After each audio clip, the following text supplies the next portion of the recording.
Chris, well, we're about a mile off the shore here on Lake Winnebago, and we are not alone. Dozens of sturgeon spearers have made their way out onto the ice to get ready for opening day this Saturday. The goal today is to find a good spot, cut your hole, and get your shanty set up and ready to go. Let's take you inside one of these shanties now. Now, right where we're standing, we're told the ice is about 21 inches thick. Of course, multiple fatalities on the ice already so far this winter, but spearers I spoke to say they're fairly confident about the thickness as it stands right now.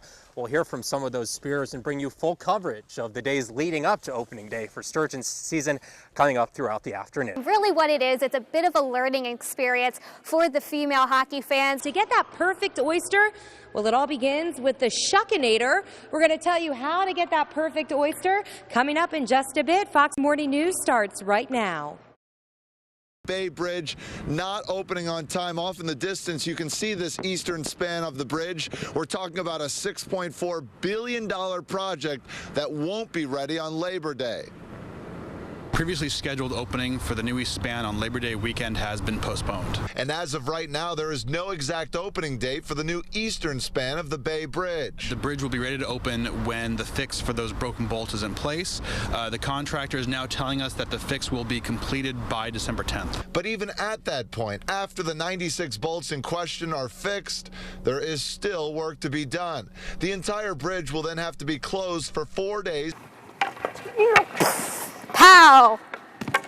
I'm checking Coco here. He's teaching me some good moves. John, things have pretty much stabilized here at SF General. More than half of the passengers that were transferred here have been discharged. Now, there's still 17 that are admitted inside the hospital. 10 of those are adults and 7 are children. We know that 6 people are in critical condition, and of those, 1 is a female child. Now, doctors say when these passengers were rushed here yesterday, they were ready, they were prepared. They had 4 trauma teams, 5 operating rooms ready to go. They also opened up the pediatric unit. That freed up about 25 beds. Now we're going to go ahead and listen to what doctors had to deal with some of these injuries.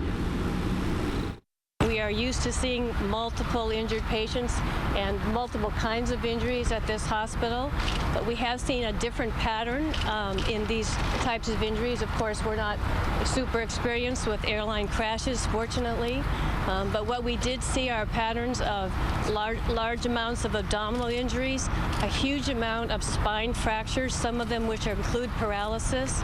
We have seen some head trauma and multiple types of orthopedic injuries. So that's the pattern that we're seeing. We also saw some patients that had severe road rash, as suggesting that they were dragged. We're not sure if those patients were outside of the plane and this is what happened to them, but both of those patients are alive.